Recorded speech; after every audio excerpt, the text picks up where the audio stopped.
Hey y'all, welcome back to my review and also welcome to the newcomers. So today I have brought my absolute grail figure that I've been seeking for a couple years, and I managed to get it, finally, new in box. SH Figure Arts, Sadako Yamamura. So she's from Ring, very iconic ghost. She's hella pale, she's scary with all this curse tape and these death-staring eye. It's all included in this accessory of the figure here. You can definitely, it's really authentic to the movie, so you can recreate those iconic scenes from the movie. And yeah, let's get straight to the box. So this is the front side of the box. So the box itself has a theme of the curse tape itself. You see through translucent plastic window over here.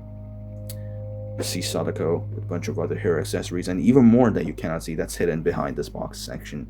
Bandai 2014 SH Figure Arts. At the side, Sadako Yamamura. At the back side, it says simple style and heroic action. Heroic action. Very ironic.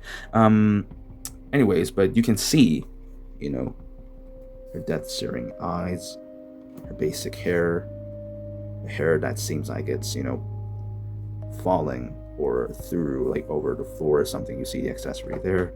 TVs where you can put her torso in here. You can see all the included accessories there. She also has different hands, according to the photo or the image. At the side, nothing much at the bottom. Oh, the curse tape. Remember this? Pretty cool. So, let's unbox this thing. So, I'm just gonna tell you, I got this new unbox and I already pre-opened it once myself for the very first time, just to let you know, and make sure that I know whatever's in here. So you get this, and then when you open it, scary, you see the figure. So technically 4 different hair pieces, a TV, a curse tape, another piece of skirt here, just gonna wipe some dust out, and 2 extra hands, and that is really cool. It's really cool.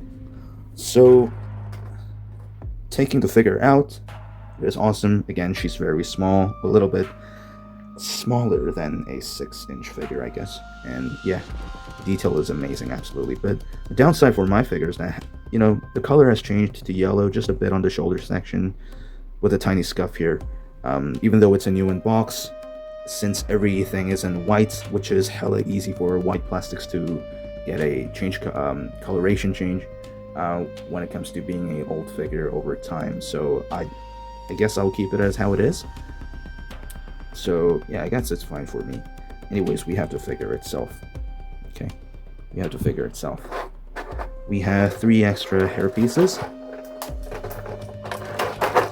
which is actually changeable, just like those classic Figma figures. And in 2010s, Japanese firms like Bandai and Figma used to do a lot of these type of interchangeable 4 hair and stuff like that. So you see the 4 different pegs here. Yeah, I mean, it's a hair. It's just a hair piece. So this is not a interchangeable 4 hair piece, but it's entirely a new, like a head piece without the head. Actually, there's a peg hole inside, so you just attach this to the socket or the peg at the neck. This is the drop down hair, so you can just put it on the table, so it seems like, so that it looks like it is just naturally falling on top of the floor or the surface. This is a separate headpiece as well. There's a peg inside, you can see, so it's a whole new head sculpt without the head. Again, it's just a hair. Then we get a skirt piece. This one's in hard plastic. The basic one, the pre-attached one, is a little bit of rubbery or a softer plastic, so it is pretty cool. It's hollow inside, because what you do, you see the seam here, you just pull this out, pull her and put her inner legs over here, and then make it look like she is crawling. I haven't tried it myself, but I guess I might later on. We have a skirt piece, right? Then we have 2 different interchangeable hands over here. This is kind of hard to take out, actually. Damn it.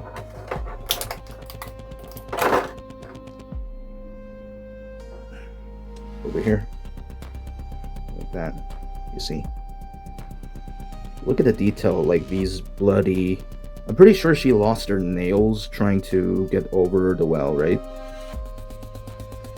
So yeah, that is pretty nice painting with all the paleness. You see, is paleness even a word? Anyways, you get the extra hands. You get a TV with a extra TV screen. This is the ideal, not ideal, the basic stickered screen piece over here. So it's hollow inside actually, but this part is interchangeable. Man, the curse tape. So what you do is you pull this thing backwards. Oh, I don't want to break it. It's really stiff. Jesus. There we go. So there's 4 different holes. 3 and 4. So it's the same for the other one, except the fact that this one has a peg inside a screen. So you can detach your torso from the skirt section and then attach it over here. So what you do is, again, you use there are 4 pegs here. 1, 2, 3, and 4. So you just gently put these things in here. I'm just not going to fully attach it because I'm going to remove it again. But anyways, you get the idea. And the detail of the screen itself is not that bad. It's very simplistic. This does not open at all. And we do have a curse tape. But the thing is that this is not attachable. This is not attachable. You see the 2 rounded circles. That's nice. No title. Just a white sticker. But a pretty decent detail for such a small piece. So yeah, you get a curse tape and all. And yeah, let's get in more depth. Let's have a look at Sadako herself. And with the basic hairpiece on her forehead, you see her eyes, the death-staring eyes. This is also used as part of the Mori in a game called Dead by Daylight. She's included in the game. It is very nice.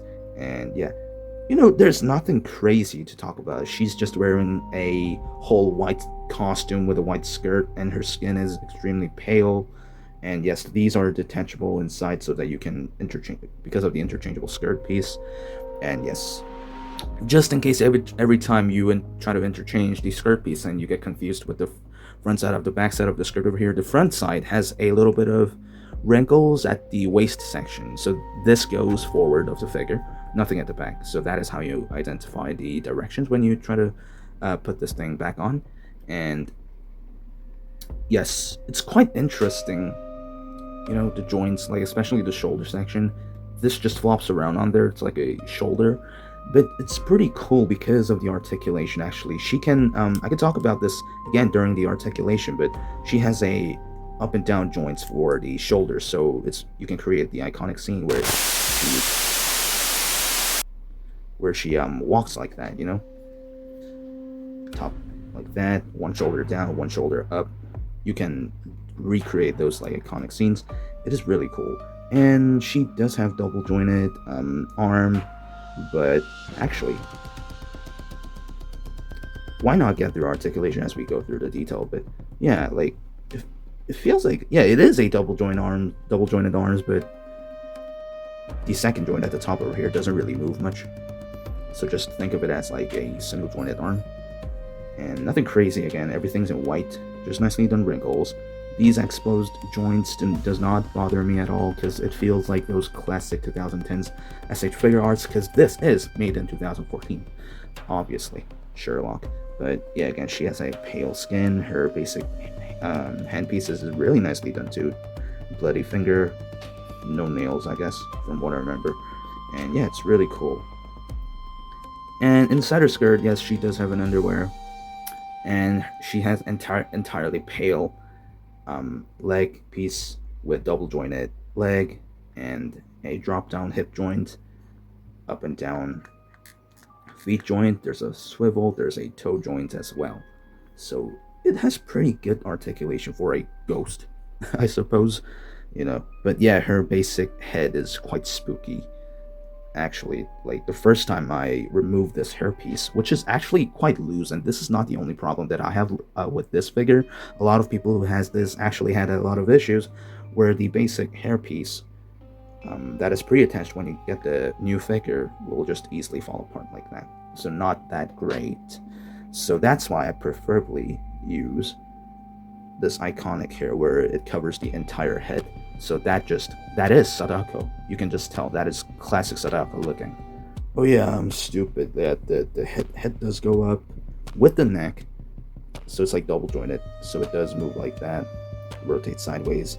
You can move it in any direction you want, but it's just this gigantic 4-hair piece that prevents from even better articulation. The torso does move up and down, pivot side to side. It's in ball joints, so you can swivel and things. The shoulder has up and down joints as well. The arms move forwards and backwards. It looks up, double jointed arms, which feels like it is single jointed, but actually it is supposed to be double jointed. There's a wrist swivel and a hinge. So yeah, that is pretty much it for the articulation, actually. So the best thing about this figure is actually the figure itself and the accessories you get, so that you can recreate the iconic scenes. So actually, let's wrap this figure review up by doing some recreation of the iconic scene. And I'm going to use this TV actually to show it to you. Hang on. So you can put Sadako's torso at the peg that I shown you earlier when you using the interchangeable screen here. And yeah, she can do some dynamic poses with some extra hands, which I didn't really use. Keeping the basic iconic hairpiece at the front, but you can definitely change the 4 hairs, things like that. You know, making her look like she crawls around. She is crawling out from the screen. That is just awesome, but obviously nothing at the back. That is awesome. Really is awesome. So I really do like this figure, actually. It's so iconic, really nicely done, authentic to the movie. So did you like the figure? Or did you not? Because I really do like this figure. It is really hard to get it nowadays. And even though there is a small amount of this available, especially new in box, it is skyrocketing in price because they never even are bothering to reissue this amazing masterpiece. And yeah, I mean, this still holds up to its date. I really do think so. Sadako is amazing. There's really only plenty of Sadako merch that you can get, especially when it comes to action figures. There's Kotobukiya statue, but which is like animanized, if you know what I mean. The style of itself has changed completely from Kotobukiya, and we do have the Furyu's noodle stopper that just has been released recently, but nothing as good as this Sadako figure, really. There's no proper Sadako action figure that is available that is as good as this, especially officially licensed one. There's this 12-inch Sadako figure, which I forgot its firm's name, but I'm pretty sure that one had a silicon body, but it really does, the silicon body is amazing when it comes to realism, but it really, the most concerned thing about silicon body is the fact that every time you articulate it, over time, it will rip apart. But plastic figures is also, I really do like plastic figure, which is the also reason why I crave for this one, and it is also the reason why I say this is the best Sadako action figure you can get. Plastics do last long, and this is durable, even though it was made in 2014. But this is small, but it is really authentic to the movie. You can recreate the iconic scenes where she crawls outside of the TV screen, unlike the 12-inch ones or any other like noodle stopper statues and things like that. You can enjoy this figure, just creating the dynamic poses you want and things, seeing all the movie authentic designs that you could not properly see in the movie. Best part of action figures are those things that I've been just saying so far. So that is also the reason why I really was craving for this figure for past couple years. Finally being able to manage to get it, I'm really happy about it. Definitely solid 10 out of 10 for me. If I have to rate it, I usually don't rate figures because I only review what I really like. So most of the time, whatever I review, I give them a 10 out of 10. Because, the choices that I made are quite great on my end, for myself, for my own collection. So yeah, if you do get a chance to get this figure, go get it. You will not regret it. But if you are not a big fan of small sized figure, then skip it and possibly wait for another licensed Sadako action figure that might come up in the future, but I doubt it will happen anytime soon at all. License issues are the worst part of horror franchise, so yeah. Anyways, keep an eye on this figure. It's really worth getting. Anyways, see you in the next video. There's a lot more horror stuff that you will be able to discover in this channel, so make sure to subscribe. Keep your eye on community posts because I usually tease out what I will review next. So yeah, I'm just gonna provide some hints afterwards. See you in the next video.